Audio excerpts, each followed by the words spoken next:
Good morning student. Probability में start कर चुकी थी। सैंपल स्पेस मैंने आपको बताए थे, उसके क्वेश्चन भी सॉल्व करके बताए थे। 2-3 क्वेश्चन मैंने आपको सॉल्व करने के लिए खुद को दिए थे। ठीक है, अब मैं आगे की एक्सरसाइज आपको 16.2 बताने वाली हूँ। अब देखिए इसमें क्या क्या दे रखा है। इसमें यूनियन, इंटरसेक्शन, ए माइनस बी, जो आपने सेट्स में कर रखे ना वो सब चीजें यहाँ रिपीट होगी। अब यहाँ पर क्वेश्चन नंबर फर्स्ट आपके पास क्या दे रखा हुआ है, ये दे रखा है a dice is a rolled, E be the event of, E क्या रिप्रेजेंट आ रहा है, इवेंट डाई शो 4, क्या रिप्रेजेंट हो रहा है, वो 4 को रिप्रेजेंट करेगा, शो करेगा। और एफ क्या रिप्रेजेंट कर रखा है, जो डाइस है वो शो करेगा इवन नंबर। ये 2 केस दे रखा है। आपको बताना है कि E and F R mutually exclusive, मतलब दोनों का इंटरसेक्शन 5 के इक्वल है कि नहीं है। सबसे पहले एक डाइस रोल है, एक डाइस में 6 नंबर होता है, शो हो रहा है 4, तो एक ही बार शो होगा। एफ मतलब इवन नंबर 2, 4, 6, तो ई इंटरसेक्शन एफ का मतलब होता है कॉमन वैल्यू कितनी आ रही है, 4 आ रही है, मतलब ये नॉट इक्वल टू 5 हो रही है। तो क्या हो जाएगा, E and F R not mutually exclusive. ठीक है, ये वैल्यू को रिप्रेजेंट करेगा। आर नॉट आ जाएगा क्योंकि 5 नहीं आ रहा है तो नॉट आ गया। तो ये वैल्यू आपको इस टाइप से ही शो करना है। ठीक, ये हो गया क्वेश्चन नंबर फर्स्ट। प्रोबेबिलिटी के क्वेश्चन बहुत छोटे हैं, ये चीज आपको ध्यान रखना है।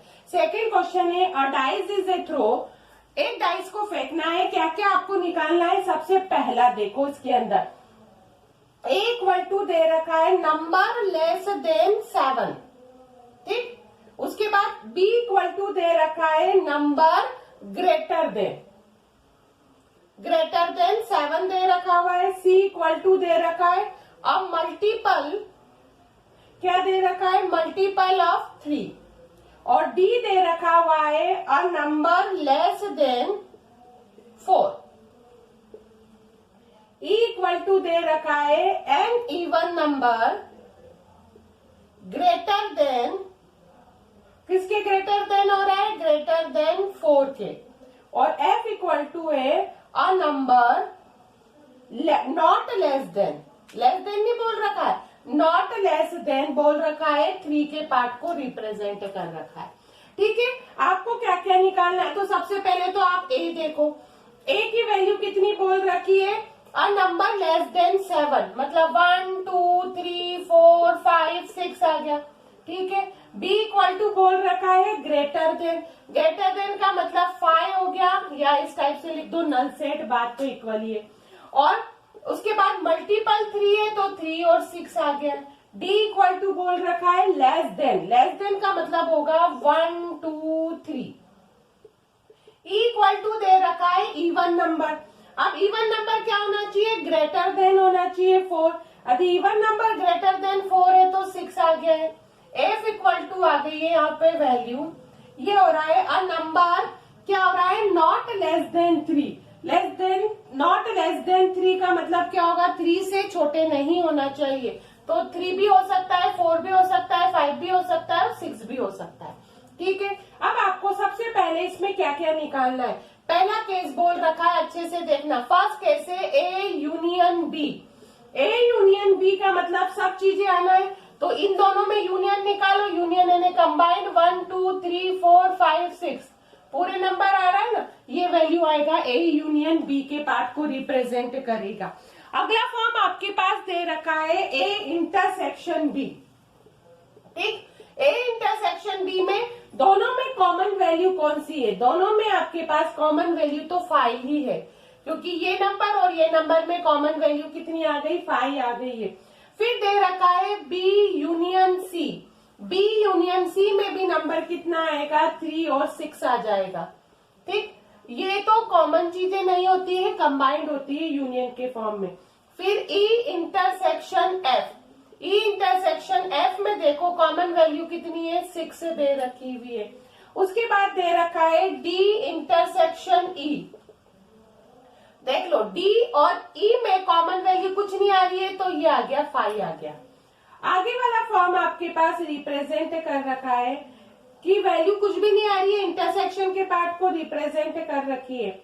आगे का फॉर्म है a माइनस सी, ठीक है, a माइनस सी।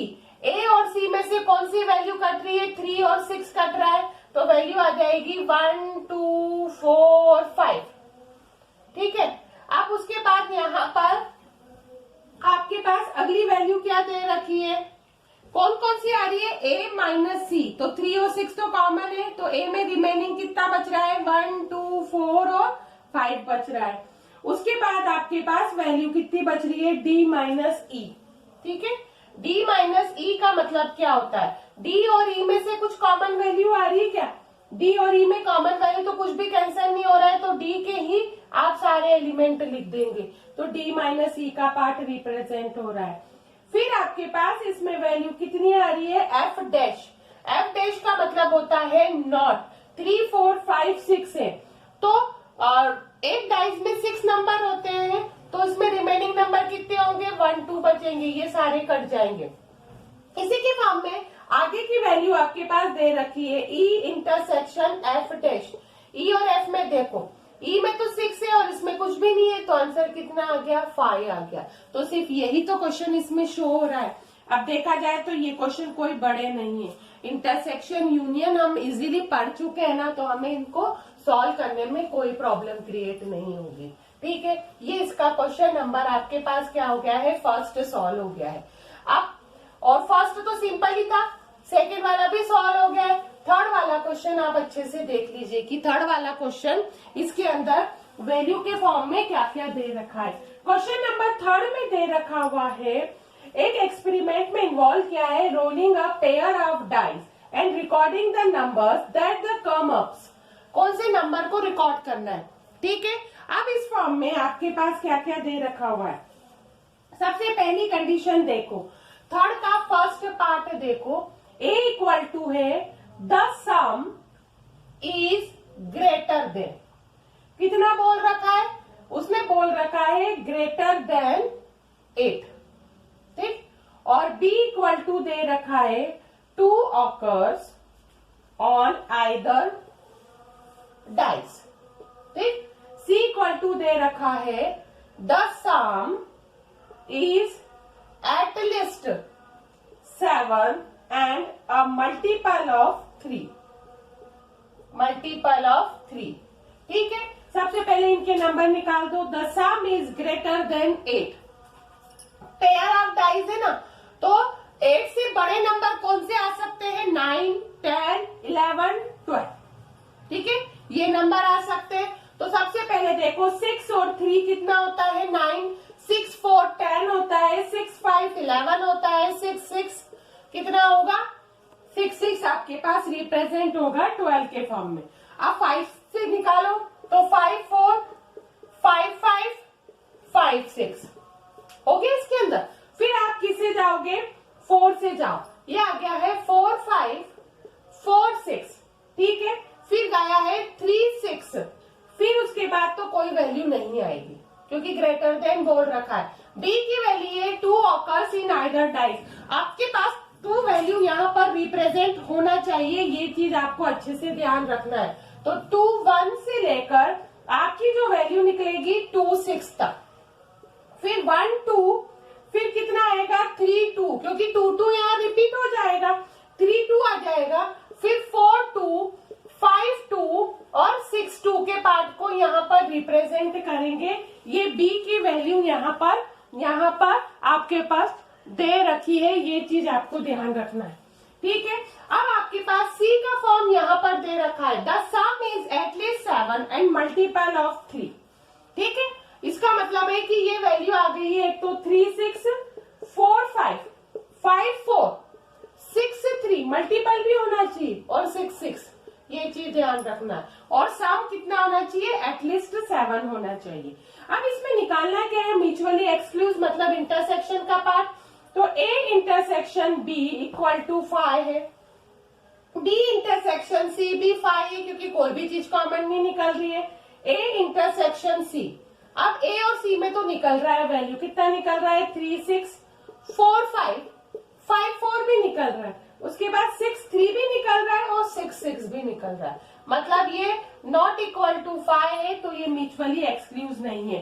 तो ये चीज आपको इसमें भी ध्यान रखना है, ये वैल्यू रिप्रेजेंट करना है। तो A intersection B, B intersection C और ए इंटरसेक्शन सी भी आपके पास फाइंड हो गया है। ठीक है, अब इसी टाइप से आप क्या निकाल सकते हो, आगे के क्वेश्चन इजीली सॉल्व कर सकते हो। ये चीज आपको अच्छे से ध्यान रखना है कि इसमें कौन कौन से क्वेश्चन आप इजीली सॉल्व कर सकते हो। क्वेश्चन नंबर 4 में हेड शो करना है, बी में क्या करना है, 2 हेड ऑफ 1 टेल, तो ये वाला क्वेश्चन भी आप इजीली सॉल्व कर सकते हो। म्यूचुअली एक्सक्लूसिव निकालना है या नहीं की कैटेगरी दे रखी है, तो इसमें ये ध्यान रख। ये वाला क्वेश्चन कंप्लीट होने के बाद लास्ट के 2 क्वेश्चन आप लोग खुद कंप्लीट कीजिए और उसके जो अगले क्वेश्चन बचेंगे वो मैं आपको नेक्स्ट वीडियो में बताऊंगी।